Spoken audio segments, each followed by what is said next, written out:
স্পষ্ট উচ্চারণ আমরা করেছি দায়িত্ব নেওয়ার পরে, বাংলাদেশে কোনো রকমের মফ কালচার আর থাকবে না।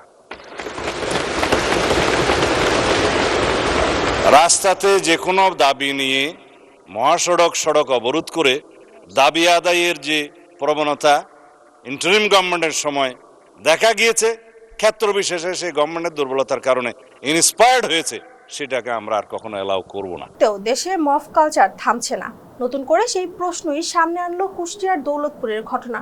ধর্ম অবমাননার অভিযোগে দৌলতপুরের একটি মাজারের হামলা, অগ্নিসংযোগ এবং প্রধান পীর শামীম রেজা জাহাঙ্গীরকে হত্যার ঘটনায় দেশ জুড়ে উদ্বেগ তৈরি হয়। জাতীয় নাগরিক পার্টি বলছে, সরকার একদিকে মব কালচার দমনের কথা বললেও বাস্তবে তা ঠেকাতে ব্যর্থ, বরং কিছু ক্ষেত্রে সরকার সমর্থিত পক্ষের প্রশ্রয়ে অভিযোগও তুলছে দলটি। তাদের অভিযোগ, সরকার একদিকে মব দমনের বুলি আওড়ালেও অন্যদিকে নিজেদের সমর্থিত পক্ষগুলোর পরোক্ষভাবে প্রশ্রয় দিচ্ছে। এনসিপির মতে ধর্মীয় বা সংবেদনশীল অভিযোগের বিচার করার একমাত্র জায়গা আদালত। মব সহিংসতা সরাসরি আইনের লঙ্ঘন। বিবৃতিতে দৌলতপুরের ঘটনায় জড়িতদের দ্রুত শনাক্ত করে কঠোর আইনি ব্যবস্থা নেওয়ার দাবি জানানো হয়।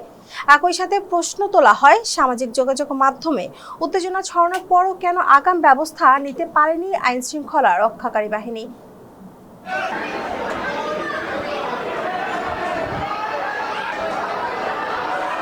এতক্ষণ সাথে ছিলাম আমি শম্পা আক্তার। ফেস দ্য পিপলের সাথে থাকার জন্য ধন্যবাদ।